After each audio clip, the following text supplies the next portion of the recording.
Job లేక ఇబ్బంది పడుతున్నారా? అయితే మెడికల్ కోడింగ్ మీకు మంచి ఆప్షన్. వెంటనే కాల్ చేసి కోర్సులో జాయిన్ అవ్వండి. Welcome to our channel. ఈరోజు మనతో పాటు రమ్మగారు ఉన్నారు. నమస్తే రమ్మగారు. నమస్తే జయ. రమ్మగారు, మన జీవితంలో ఎవరో ఒకరిని నమ్మాలి. ఒకరిని కాదేమో అనుకుంటాను నేనైతే.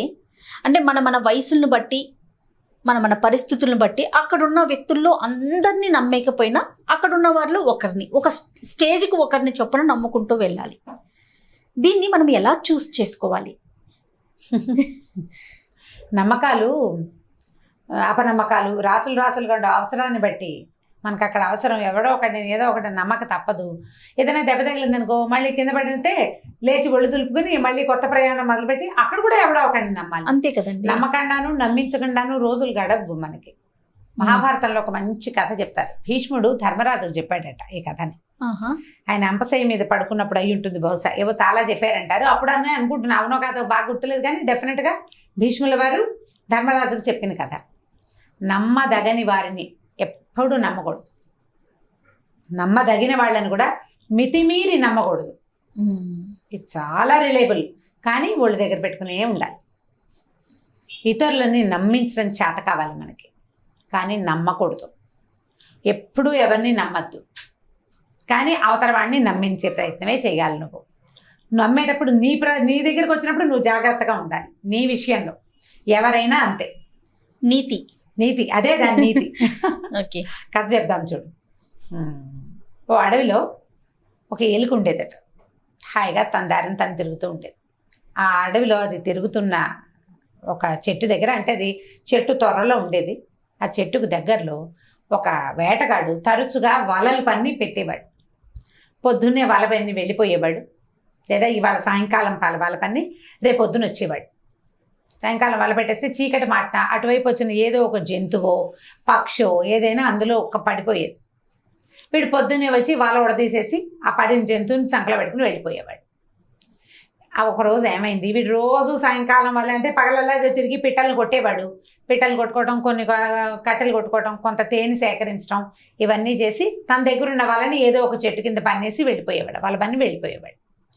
ఈ ఎక్కడైతే ఇతను వాళ్ళ పన్నుతాడో దానికి దగ్గరలో ఉన్న ఒక చెట్టు కింద త్వరలోనే మన హీరో ఎలక ఉంటుందన్నమాట.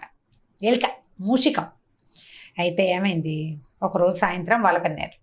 వల పన్నితే ఒక పిల్లి ఎలిక కోసం వచ్చి ఆ వలలో పట్టుకుపోయింది.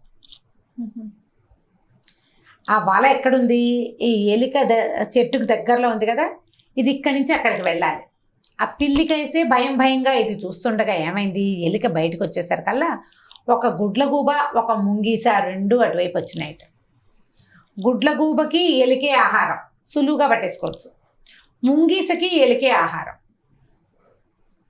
ఇవి ఆ దాంట్లోకి, ఆ బొరీలోకి వచ్చేసైనా సరే ఎలికను పట్టుకునేలాగా ఉన్నాయి అవి. దీనికి ఏం చేయాలో తెలియలే. ఇప్పుడు తప్పించుకోవాలి ఎట్లా? ఆ గుడ్లగూబ వదలటల్లా, అది ఎటు వెళ్తే అటు వచ్చేస్తుంది. ముంగీస్ కూడా అంతే. సరే, రెండు కాచ కూర్చున్నాయి, దేనికి దొరికితే అది పట్టుకుంటుంది అనమాట. ఈ ముంగీస ఏం చేసింది, ఎలిక ఏం చేసింది, మెల్లిగా పిల్లిని పిలిచింది. ఆ పిల్లి ఆ వలలో అడ్డదిడ్డంగా ఇలా చిక్కుకుపోయి పడుకున్నది. గోళ్ళు అవి ఇరుక్కుపోతాయి కదా, ఎబరాయిగా పడింది అనమాట. సజావుగా లేదు పాపం. అది దేవుడా సన్న మూలు కూడా వస్తుంది. ఎలిక పలకరించింది, నువ్వెంతో గొప్పవాడివి, నువ్వు ఇట్లా వలలో పడిపోయావు, అయ్యో నీకెంత కష్టం వచ్చింది, నేను నీకు సహాయం చేస్తానంది. పిల్లికి అర్థం కాల. ఎలిక తన ఆహారం మొదటిది, ఎలికి చచ్చే భయం తను చూస్తే. అలాంటిది అది ఎందుకు సహాయం చేస్తానంటోంది అనేసరికల్లా ఎలిక ఏం చెప్పిందంటే, మన ఇద్దరం మ్యూచువల్గా మాట్లాడుకుందాం, నేను నిజం చెప్తాను నీకు. పైన చూడు, కాస్త కళ్ళు తిప్పు, నీకు కనపడితే, నువ్వు బాగా తిరగలేవు, నీ మెడ వాళ్ళ దగ్గర ఇరుక్కుపోయింది. ఒక గుడ్లగూబ, ఓ ముంగీస, ఈ రెండు నా కోసం చూస్తున్నాయి. అవి నన్ను పట్టుకోవడానికి చూస్తున్నాయి. ఏ క్షణానైనా ఆ రెండిట్లలో ఏదో ఒక దాని నోటికి దొరికిపోతాను నేను. వాళ్ళకి దొరకటం నాకు ఇష్టం లేదు. నిజానికి నా జాతికి నిజమైన శత్రువు ఎవరు, నువ్వు. నీకు దొరికితే నాకు ఇష్టమే. ఓహో, ఎందుకంటే పిల్లి ఎలుక అన్నారు, ఎలుక ముంగీస, ఎలుక గుడ్లగూబ అని ఎక్కడా చెప్పలా. వాటితోటి వెళ్తే నాకు హాయిగా ఉండదు. అదేదో నీ దగ్గర అయితే నాకు హాయిగానే ఉంటుంది. పైగా నువ్వు నా జాతి శత్రువైనా మన ఇద్దరికి అవినాభావ సంబంధం ఒకటి చూడు. నువ్వేమో ఇందులో ఇరుక్కుపోయావు. నన్ను నీ దగ్గర పడుకోనివ్వు, వీళ్ళిద్దరు తప్పించుకుంటూ పారిపోతారు. వాళ్ళిద్దరు వెళ్ళిపోతారు నేను నీ దగ్గర ఉండేసరికి.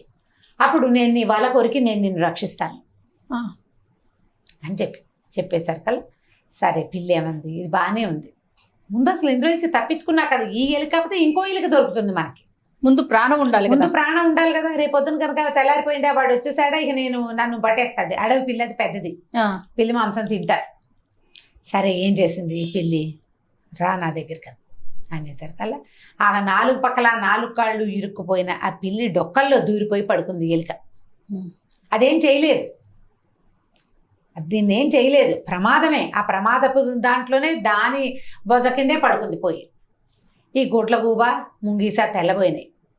పిల్లి ఇలా చిక్కడిపోయిందని కానీ అది వచ్చి తమ మీద పడుతుందని కానీ వాటికి అర్థం కాలేదు. పడదు, అదేం చేయదు, అది ఇరుక్కుపోయింది అక్కడ అని అనుకోలే. అవి ఎప్పుడైతే ఈ పిల్లి దగ్గర చేరిందో, పిల్లి అడవి పిల్లి పరమ ఫెరోషియస్గా ఉంటుంది. పైగా దాని దగ్గర చేరిన ఆహారం మన దగ్గరికి ఎందుకు వస్తుంది, రాదు కదా. దానికి దొరికింది అని చెప్పి చూసి చూసి చూసి గుడ్ల గూబ వెళ్ళిపోయింది, ముంగీసా వెళ్ళిపోయింది. ఈ ఎలుక ప్రశాంతంగా నిద్రపోయింది ఒక 2-3 గంటల పాటు. అక్కడి నుంచి వెలుగు రేఖలు కనపడుతుంటే పిల్లి లేపింది. బాబు లేస్తావా, ఇది కొరుకుతానన్నావు, ఈ తాళ్ళు కొరికేసేయి, నేను వెళ్ళిపోతాను. సరే ఇది కొరకటం మొదలుపెట్టింది. తాళ్ళు కొరుకుతోంది, ఇంకా వెలుగు రాల. బాగా మెల్లిగా చేస్తామంటోంది, తొందరగా చేయమంటుంది పిల్లి. ఉండు నా పళ్ళు ఊడిపోతాయి అంటుంది ఎలుక. ఎంతవరకు చేసిందంటే ఆ పిల్లి ఎంత తొందర పెట్టినా కొరకలేదు పూర్తిగా. అన్ని ముళ్ళు కొరికేసి ఒక్క ముడు ఉంచింది. వేటగాడు దగ్గరకు వచ్చేదాకా కొరకలేదాన్ని. ఈ లోపల వేటగాడు వచ్చే లోపల కొరికేసి వల్లో నుంచి బయటపడినటువంటి పిల్లి తన్నేం చేస్తుందో దానికి అవకాశం ఇవ్వకూడదు. అందుకని అయ్యో వేటగాడు వచ్చేస్తున్నాడు, కొరకవే నీ మొహమండాన్ని తిట్టింది పిల్లి. దగ్గరికి రాని నేను చెప్తాను కదా అని. వేటగాడు బాగా దగ్గరకు వచ్చేసాక అప్పుడు ఆఖరి ముడి కొరికి ఒక్క దూకుతో తన కలుగులోకి వెళ్ళిపోయింది. ఈ పిల్లి తను పారిపోయే సంరంభంలో ఉంది, దానికి ఎలుకక్కర్లా, ఆకలి కాదు, ముందు ప్రాణభయం. అక్కడి నుంచి దులిపేసుకుంది. ఆ వాళ్ళ కాస్త ఊడిపోయింది, అది పక్కల కొరికేసింది కదా. వేటగాడు వచ్చి పీక పట్టుకునే లోపలే ఒక్క ఎగరటం ఏమిటి మేమని. పైగా పిల్లులు ఏంటంటే ఒక రకమైన పిచ్చి అరుపు, దూకుతాయి. అవతల మనిషి భయపడిపోయినా ఇట్లా అంటారు. ఆ క్షణం చాలు దానికి అది పారిపోవడానికి. ఉలిక్కి పడతాడు. బాగా గట్టిగా అరిచింది, అతను ఉలిక్కి పడ్డాడు. దాని మీద నుంచి దూకేసేసి పిల్లి కాస్త పారిపోయాక సాయంకాలం అటు ఇటు చూసుకుంది. మధ్యాహ్నం సాయంకాలం అయ్యేసరికి ఏదో ఆహారం సంపాదించుకుని ఆ కలుగు దగ్గర నుంచి పిలిచింది. నువ్వు నాకు ఎంతో సహాయం చేసావు, నీ వల్ల నేను ప్రాణాలతో బయటపడ్డాను, బయటికి రా, మన ఇద్దరం ఫ్రెండ్షిప్ చేద్దామంతే అనేసరికల్లా ఎలుక చెప్పింది, నీకు నాకు ఫ్రెండ్షిప్ ఏమిటి, నా అవసరానికి నేను నీ డొక్కలో దూరి పడుకున్నా, నీ అవసరానికి నన్ను పడుకోబెట్టుకున్నావు నువ్వు, అంతే. నీ అవసరము తీరిపోయింది, నా అవసరము తీరిపోయింది. ఇప్పుడు నువ్వు నాకు శత్రువి, నేను నీకు భోజనాన్ని. ఇప్పుడు నాకు అవసరం లేదు, నీకు అవసరం లేదు. నేను నీకు ఫ్రెండ్షిప్ అని అనుమానంతో ఇక ఎప్పటికీ ఆ గుడ్ల గూప కానీ ఆ ముంగీసు కానీ నా కోసం రావు. నేను ఆ ప్రయోజనాన్ని ఆశించి నీ దగ్గర పట్టుకున్నాను. చిన్నదైన దానికి ఎంత తెలియో చూడండి. ఇప్పుడు నేను ఎప్పుడు నమ్మాను నిన్ను, నీకు ఇంకా ఏ చారా లేదు, నువ్వు ఏమి చేయవు అని తెలిసినప్పుడే నేను నీ మీద నమ్మకం. నువ్వు ఇప్పుడు అన్నీ చేయగలవు, ఒక దూకలో ఒక పంజా దెబ్బ చాలు నా ప్రాణానికి. చచ్చినా నీకు దొరకను, నా వాకిట్లోకి రావద్దు, నువ్వు నీకు నాకు కుదరదు, వెళ్ళిపో ఇక నుంచి. కటిఫ్ అని చెప్పేసింది. నువ్వు అరిచి గీ పెట్టినా నేను కలుగులో నుంచి బయటికి రాను, ఇంకో పక్క నుంచి వెళ్తా, నీతో నాకు ఫ్రెండ్షిప్ కుదరదు. ఇది తాత్కాలిక అవసరం. నేను నీకు ఇవాళ నీ ముడి కొరిగాను కదా అని రేపు నాకు మళ్ళీ అవసరం అన్నప్పుడు నేను వచ్చి కొరుకుతాను అనుకుంటున్నావేమో, చచ్చినా చేయను నేను ఆ పని. నాకు అవసరం కాబట్టి నేను నీతో వడంబడికి చేశాను. నాకు అవసరం లేకపోతే నేను శత్రువు జోలికి వెళ్ళను. నేను నీకు ఆహారాన్ని, నువ్వు నాకు శత్రువి, ఇది ఎప్పటికీ ఇలాగే కొనసాగుతుంది, నీకు నాకు కుదరదు, వెళ్ళిపోవు అని చెప్పింది. ఇప్పుడు నమ్మదగిన వాళ్ళని నమ్మాలి, కానీ మితిమీరి నమ్మకూడదు. ఆ క్షణంలో పిల్లి ఏమీ చెయ్యలేదు కాబట్టి ఎలుక ధైర్యంగా దాని కాళ్ళ మధ్య దూరి పడుకుంది. ఇప్పుడు ఎందుకు దూరుతుంది, ఇప్పుడు దూరకూడదు, ఇప్పుడు అవకాశం లేదు, ఇప్పుడు తను ఏమి చేయకూడదు. దగ్గరికి వెళ్తే పిల్లికి ఆహారం అయిపోతుంది, అంతే. దీని మాంసం రుచి మరిగిన పిల్లి ఎందుకు ఊరుకుంటుంది, ఊరుకోదు కదా. ఈ కథని భీష్ముల వారు ధర్మరాజుకు చెప్పాడు.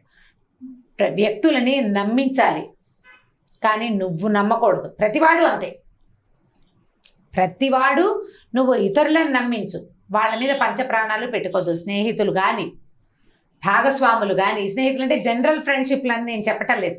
వ్యాపారాల్లో ఒళ్ళు దగ్గర పెట్టుకుని ఉండాలి. వాడి తత్వాన్ని అనుసరించే నీ నమ్మకం ఉండాలి. అంతే.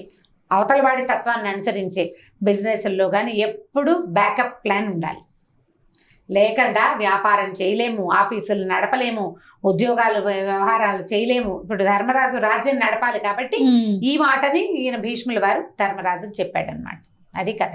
సూపర్, చాలా బాగుంది రమ్మగారు. చిన్న కథ, మీరు పిల్లలకి చెప్పొచ్చండి. రైట్ అప్ గారు, నమస్తే. నమస్తే జయ. ఈ వీడియో కనుక మీకు నచ్చినట్లయితే లైక్ చేయండి, షేర్ చేయండి. మరిన్ని వీడియోస్ కోసం మా ఛానల్ని సబ్స్క్రైబ్ చేసుకోండి.